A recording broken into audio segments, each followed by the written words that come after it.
리더십 시험대에 오른 한동훈 국민의힘 대표는 의대 증원 유예라는 승부수를 띄웠습니다. 하지만 대통령실이 거부 입장을 분명히 하면서 윤석열 대통령과 한 대표가 정면 충돌하고 있는데요. 윤석열 대통령은 내년도 의대 입시 준비가 차질 없이 진행되고 있다며 의대 증원은 마무리됐다고 했습니다. 응급실 사태와 관련한 우려엔 비상진료체계가 잘 가동되고 있다며 현장에 한번 가보라고 했습니다. 의료 현장을 한번 가보시는 게 제일 좋을 것 같습니다.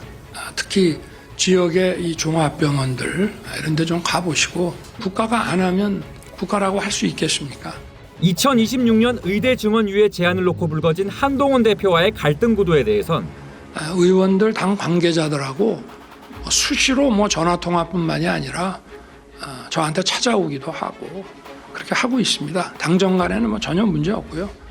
당정 소통의 문제를 자꾸 얘기하시는데 그건 여기서 중요한 게 아닙니다. 저는 지금 이렇게 중요한 국민의 건강과 생명이 관련된 사안에서는 당정 갈등이 하는 프레임은 사치스럽고 게으른 거라고 생각하고요. 저는 아무런 감정이 없습니다. 혹시 다시 추가적으로 만나실 계획 다시 좀 조율하시고 제가 따로 들은 바 없는데.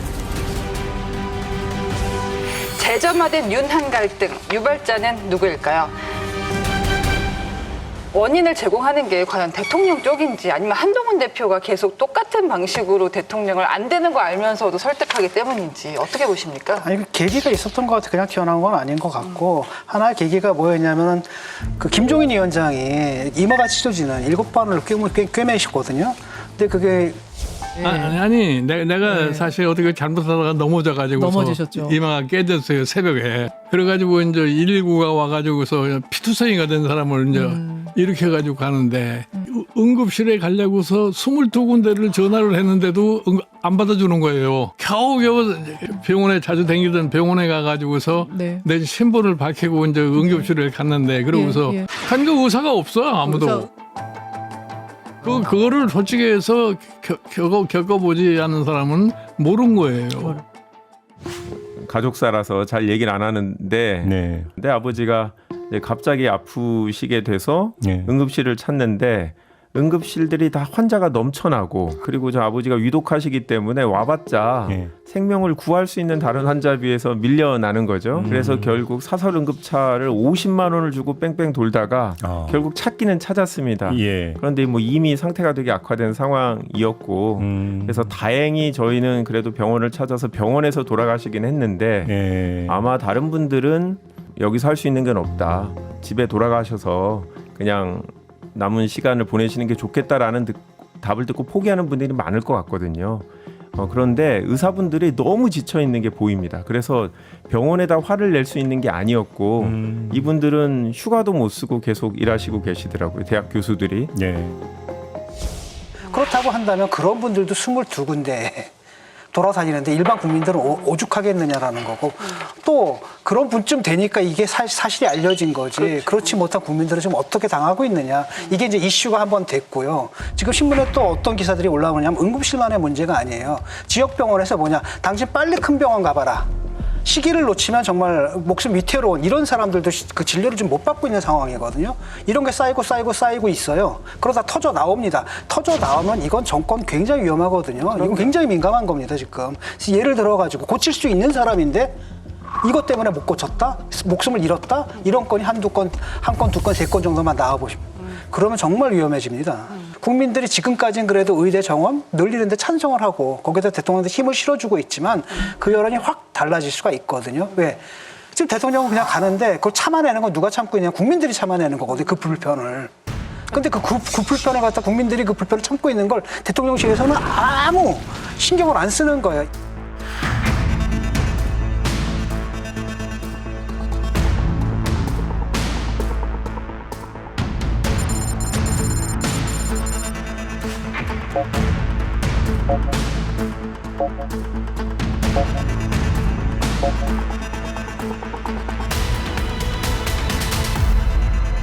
이러다 보니까 여당 대표로서는 거기에서 한마디 해야 되는 거죠.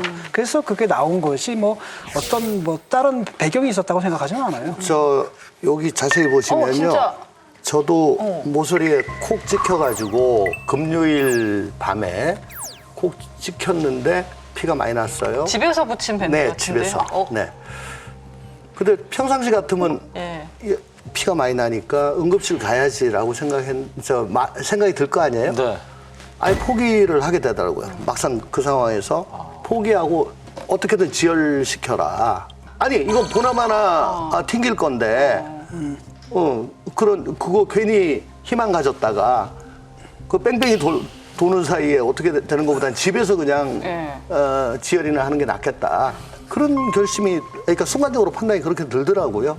그러니까 우리 국민들 의식 저변에는 감히 119나 응급실에 연락을 할 그런 용기가 그러니까 주눅 들어 있습니다. 대통령의 상황 인식이 좀 너무 안이한 것 같습니다. 대통령실은 그 응급실 그 대란만 관련해서도 추석 앞두고 경고를 많은 분들이 하잖아요. 그런데도 불구하고 과장하지 말아라. 이런 식으로 얘기하고 있거든요.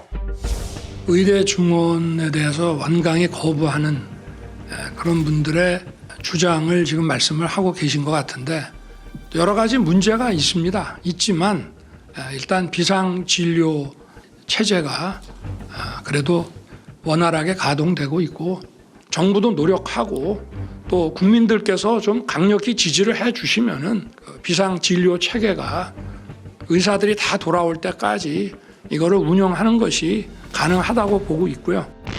정부의 의료개혁은 중요한 국가적 과제입니다.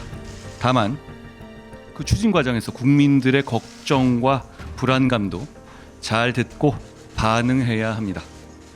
대안과 중재가 필요할 정도로 응급실이나 수술실의 상황이 심각한 상황이냐? 저는 국민 여론과 민심을 다양하게 들어본 결과 현 상황이 심각하다고 판단했습니다. 의료개혁은 반드시 필요하고 그 동력은 국민이라고 생각합니다. 그런데 실제로 여당 의원들 친윤이라고 하는 분들도 만나보면 의료 대란이고 굉장히 심각하다는데 인식을 같이 합니다. 대부분의 분들이 다 이렇게 여당에 있는 분들도 심각하게 문제의식을 공유하고 있는데 대통령만 이 부분에 대해서 문제의 심각성을 인식하지 않고 있는 것 같아요. 지금 최근에 저도 뭐 소아과 이렇게 애기가 열이 나고 이러면 가게 되는데 보통 대기번호 40번부터 시작해요. 또 연휴 때 애들이 많이 아파요. 그럼 100번도 받아봅니다.